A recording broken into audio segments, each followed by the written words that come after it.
Welcome back, dear students. This video is for class 10th, subject science, chapter number 3, metals and non-metals, and lecture number 7, NCERT exercise solutions. So in all the 6 lectures, almost all the in-text questions of this chapter we have done as homework, and now some of the questions of NCERT exercise are left. So we will try to do them today. So let us begin with our first question. Question number 1 is, which of the following pair will give you the displacement reaction? A. Sodium chloride solution and copper metal. B. Magnesium chloride solution and aluminium metal. C. Ferrous sulfate solution and silver metal. D. Silver nitrate solution and copper metal. And the correct option is D. Why? Because all the other metals which we are having along with the salt are less reactive than the metal present in the salt solution. Hence, they cannot replace the more reactive metal from the salt solution. But copper is more reactive than silver, so it can displace copper from silver nitrate solution. So, correct option is D. That is, silver nitrate solution and copper metal will give the displacement reaction. Question number 2 is, which of the following methods is suitable for preventing an iron frying pan from rusting? Applying grease, applying paint, applying a coating of zinc, or all of the above. As it seems by looking at the options that all these methods A, B, C are the options to or are the methods to prevent rusting. But think about the situation given to you. They are asking about an iron frying pan, which is used very extensively. So we have to think of a method which will be very suitable, like applying grease. All the time you cannot apply grease when you are using the frying pan. Applying paint. Paint will not work with the heat, as we have to use the utensil on the fire. But applying a coating of zinc can work. So answer C. Correct option is answer C. Question number 3 is, an element reacts with oxygen to give a compound a high melting point. This compound is also soluble in water. The element is likely to be calcium, carbon, silicon, or iron. And the correct option is option A, that is calcium. Now you must be thinking why. So let us give you an explanation. We have been given that metal oxide is a high melting point and soluble in water. So think about first, oxide of calcium, that is calcium oxide, has a very high melting point and it reacts with the water to form calcium hydroxide and evolves heat. So actually it reacts with water, and calcium hydroxide, which is sparingly soluble in water, so that is why A option is there. Otherwise, rest of the options, carbon, silicon, iron, they are not soluble in water. So only calcium is the one. So option A is the correct answer. Rest I have told you that oxides of carbon, carbon dioxide, that is carbon monoxide, carbon dioxide, they are gases. So they are not soluble in water. Oxide of silicon, silica, they have high melting points but not soluble in water. So they cannot be the answers. And iron is having high melting point but insoluble in water. So that is why only option A is very suitable. Question number 4 is, food cans are coated with tin and not with zinc. Why? A. Zinc is costlier than tin. B. Zinc has a higher melting point than tin. C. Zinc is more reactive than tin. Zinc is less reactive than tin. So what is the answer? Option C is the answer. Why? Because zinc is more reactive than tin. And canned food may contain organic acids that react with zinc, so it may spoil the food.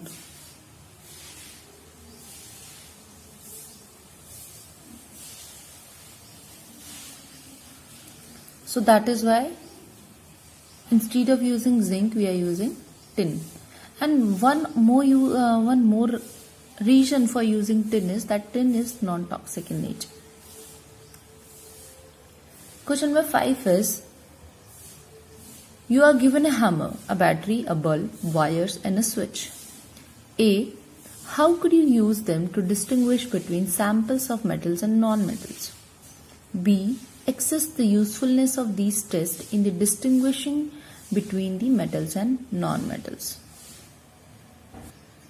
Now just by looking the questions you can think of that first question is telling us that how could you use them to distinguish between metals and non-metals. So a very good property of metals is that they are very good conductors, and non-metals they are insulators, or you can say they are not good conductors.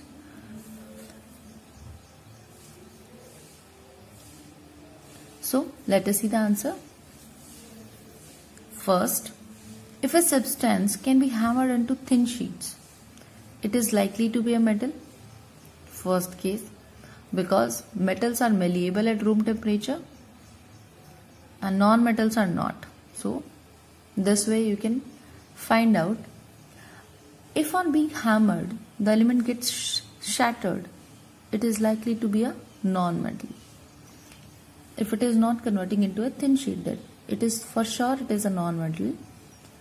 Now let us set up an arrangement with the battery, wire, switch and bulb to make a circuit. That was first assessment actually. So we have made an arrangement with battery, wire, switch and bulb to make a circuit. Now connect the given sample of the element in the circuit and switch it on. If the bulb glows, it is a conductor of electricity. So it is likely to be a metal as there is a flow of current.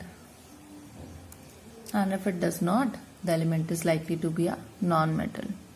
Because only a graphite is a non-metal that is a good conductor of electricity. Otherwise, all the non-metals are insulators.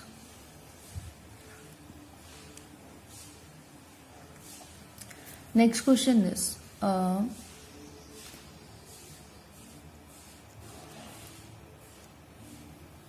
assess the usefulness of these tests in the distinguishing between the metals and non-metals.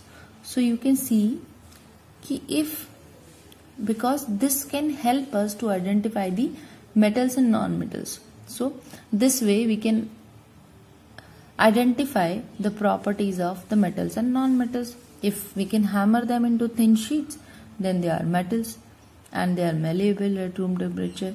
If they are not able to convert into sheets when they are hammered, then they are likely to be non-metals.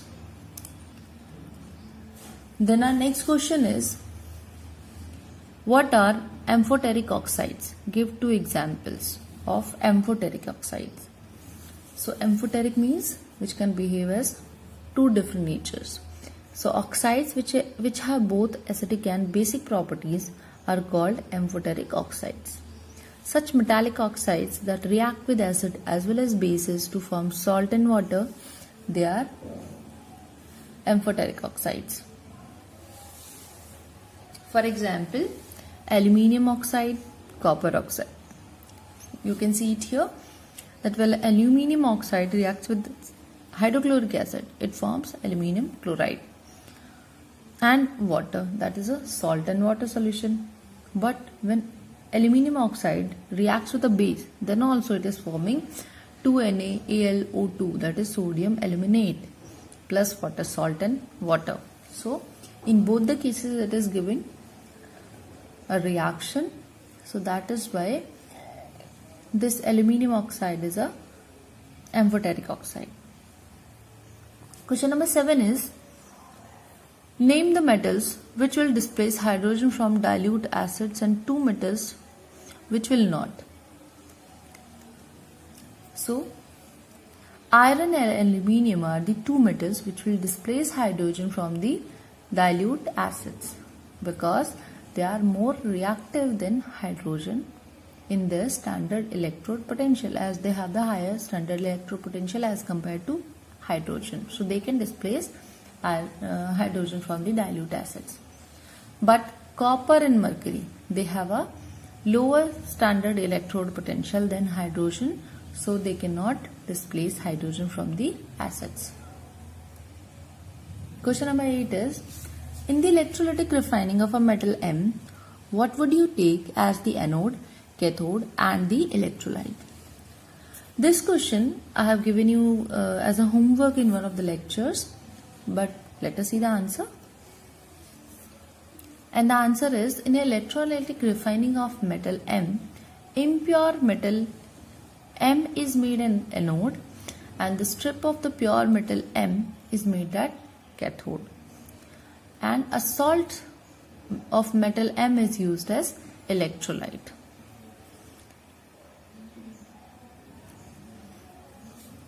Question number 9. Pratyush took sulfur powder on a spatula and heated it. He collected the gas evolved by the inverted a test tube over it as shown in figure like this. Now question number 1 is, A is, what will be the action of gas on first dry litmus paper, B second moist litmus paper? So let us see the answers. And one more question is there, part B, that is, write the balanced chemical equation for the reaction that takes place. So answer for the first question, A part is, on heating sulfur in air, it combines atmospheric oxygen to form sulfur dioxide, which is a gas under the normal condition. So you know that when the oxides, they are in sulfur dioxide, when it is in a gas form, so it will not be having any kind of hydrogen ions or hydroxide ions, so it cannot behave as an acid or a base. So there will be no changes in the color of dry litmus paper, be that blue or red, because the sulfur gas is dry and the litmus paper is also dry, so there is no presence of water. But if we take the blue litmus paper and this litmus paper is moist, then this moist blue litmus paper changes into red color. Why? Because now it is behaving as acidic, and acids, they generally turn blue litmus paper into red color. But red litmus paper, even if it is moist, there will be no change in its color, because acids have no effect on red litmus paper. Here sulfur gas is obtained when sulfur is heated. So this litmus paper indicates about the acidic and basic or neutral nature of the substance. If we take any dry litmus paper and take it on the gas, then there will be no changes in the color as it contains only oxygen ion present in it. There are no hydrogen or hydroxide ions in it, so that is why no change in the color. But moist litmus paper, there are the water molecules present in it, and hence it can change the color or it can show its acidic behavior. If we take a moist blue litmus paper and take it on a gas, then it changes into red color as it contains hydrogen ions in it, and hence it becomes acidic in nature. When moist litmus paper combines with sulfur, then it forms sulfurous acid, which is a weak acid. Question number 10 is, state 2 ways to prevent rusting of iron. So let us see the answer. By oiling, greasing or painting, because application of any of these on an iron object from it forms an impervious layer, and that is continuous to and do not allow the moisture to come in the contact of metal surface, and hence it can prevent rusting. Second is galvanization, which is a process of applying a layer of zinc on an iron object to prevent it from rusting. Because it does not allow the moisture and oxygen from the atmosphere to come in the contact with iron, as we know that the oxygen reacts, it preferentially reacts with zinc, because zinc is more reactive than iron, and hence this way iron can be prevented from corrosion. Question number 11 is, what type of oxides are formed when the non-metals combine with oxygen? Non-metals, they combine with oxygen to form acidic oxides or neutral oxides. Because non-metals are more electronegative, that means they have a tendency to attract the electrons. When sulfur combines with oxygen, it forms sulfur dioxide. And sulfur dioxide reacts with water, it forms sulfurous acid. That is SO2 plus water gives us H2SO3, that is sulfurous acid.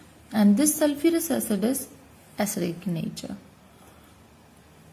Question number 12 is, give reasons for the following. Part A, platinum, gold and silver are used to make jewelries. Why? Part B, sodium, potassium and lithium, they are stored under oil. C, aluminium is highly reactive metal, yet it is used to make utensils for cooking. D, carbonate and sulfide ores are usually converted into oxide during the process of extraction. Now the reason for A is, platinum, gold and silver are used to make jewelries because these metals are noble metals. These remain lustrous for a long time and do not waste away. That is why this is the one reason. And these are rare, hence precious metals. So that is why platinum, gold and silver are used to make jewelries. B, sodium, potassium and lithium are stored under oil to prevent these to come into contact with atmospheric moisture. These are highly reactive metals. If kept in open, they rapidly react with the air and moisture. Their answer for C, aluminium is highly reactive metal, yet it is used to make utensils for cooking, as when it reacts with oxygen to form an oxide layer, which is an impervious layer. That is, it does not allow many of the reactants to pass through, and thus it prevents further reactions. Oxides can be better. This is the answer for part number D of this question. Oxides can be better reduced by carbon, and carbon is the cheapest reducing agent. That is why sulfide and carbonate ores, first they are converted into oxides and then they are reduced to metals. Question number 3 is, you must have seen the tarnished copper vessel being cleaned with the lemon or tamarind juice. Why these sour substances are effective in cleaning the vessels? Because copper is less reactive metal and carbon is a reducing agent. So when copper is kept in the presence of air, it slowly reacts with the moist carbon and oxygen and forms a green colored coating on copper vessel, which is copper carbonate. When we clean the green colored coating with lemon juice, which contains acid, so when acid reacts with the base, that is carbonate, then it neutralizes the base and the salt is formed, so it goes away with the water and hence the vessel is cleaned. It dissolves the green layer and thus obtained a copper again, which is reddish brown lustrous. Now question number 14 is, differentiate between metals and non-metals on the basis of their chemical properties. So as we know that metals, they are reducing agents, non-metals, they are oxidizing agents. Second, metals are electropositive, that means they can lose electron very easily, whereas non-metals are electronegative as they are electron acceptors. Then we have metals, they react with oxygen to form basic and amphoteric oxides, but non-metal, they react with oxygen to form acidic or neutral oxides. they react with water, metals, they react with water to form oxides and hydroxide. But non-metals, they do not react with water. Metals can displace hydrogen from dilute acids depending upon the reactivity series. But non-metals cannot displace hydrogen from the dilute acids. Metals, they have high melting and boiling points, whereas non-metals, they have low melting and boiling points as compared to the metals.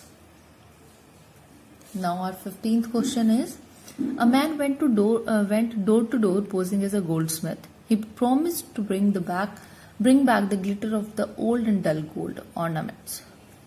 An unsuspected lady gave a set of gold bangles to him when he dipped in a particular solution. The bangles sparkled like new ones, but their weight was reduced drastically. So the lady was upset, but after a futile argument with the man, beat a hasty retreat. Can you play the detective to find out the nature of solution he had used?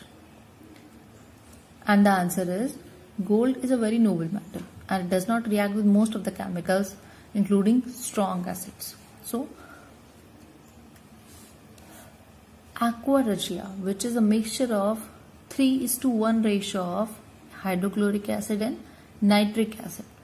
This solution can react with the gold, and this can dissolve the gold or convert the gold to gold chloride. So gold chloride, that is a salt that will come into the solution, and that is why the weight of the bangles has reduced. So it has dissolved the upper layer of the gold, and that has come to the solution, and that is why the bangles are sparkling like new, but the weight is reduced. Question number 16 is, give reasons why copper is used to make hot water tanks and not the steel, which is an alloy of iron. So the reason is, it is because that iron reacts with steam formed by the boiling water, but copper does not react with the water as it is very less reactive. So that is why copper is used to make hot water tanks. So with this, we have ended up with the lecture, and we have done all the NCERT exercise questions today. So this is your homework for today, that you have to complete all the NCERT exercise solution in your fair notebook. So I'll see you in the next lecture with one of the assignments. You will be having an assignment of this lecture on your website as your homework. You will get it.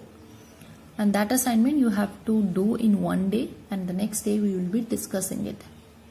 So till then, take care and goodbye.